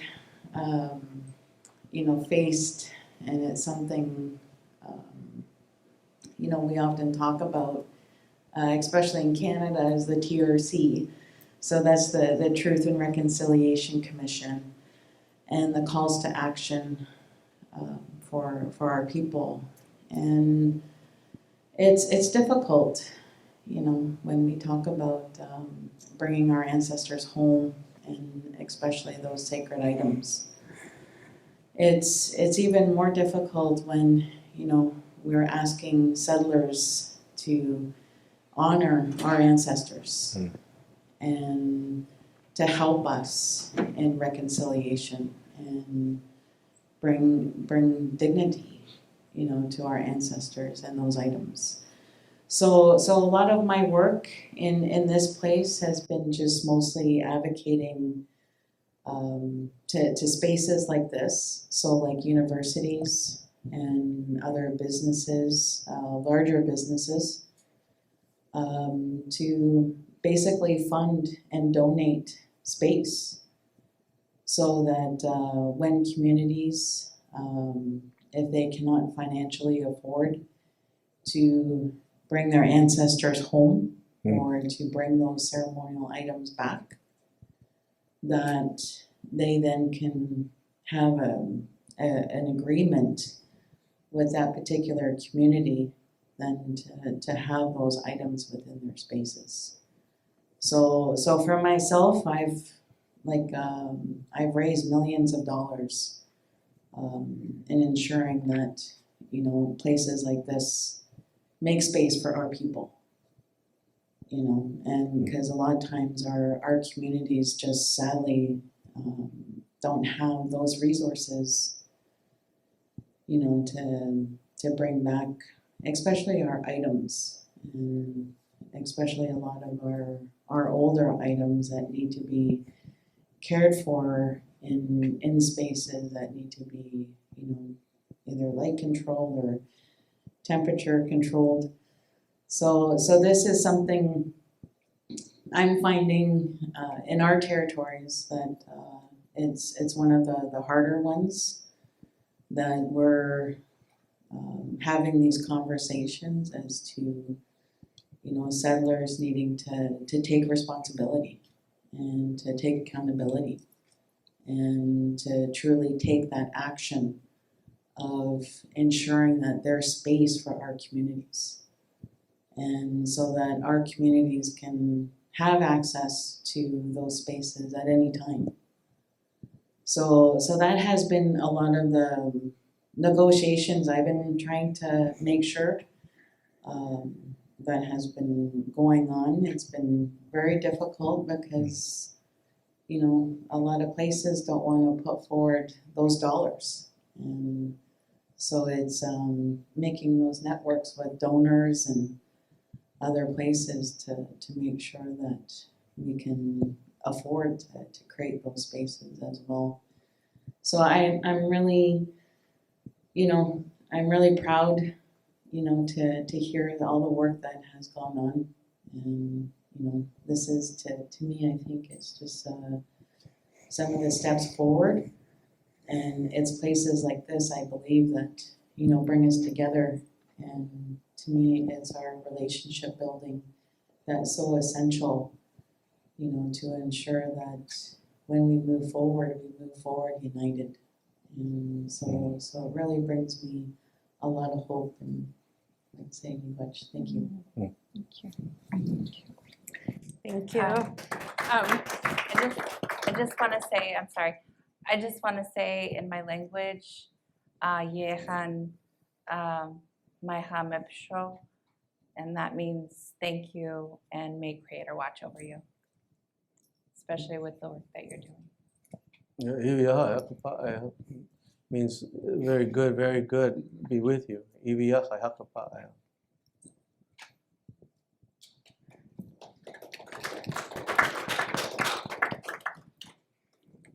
Thank you, everyone, and I want to thank each of you for traveling here and spending the time and answering all of the questions that I didn't get to ask because you're just so amazing. And that concludes our roundtable. Thank you, everyone.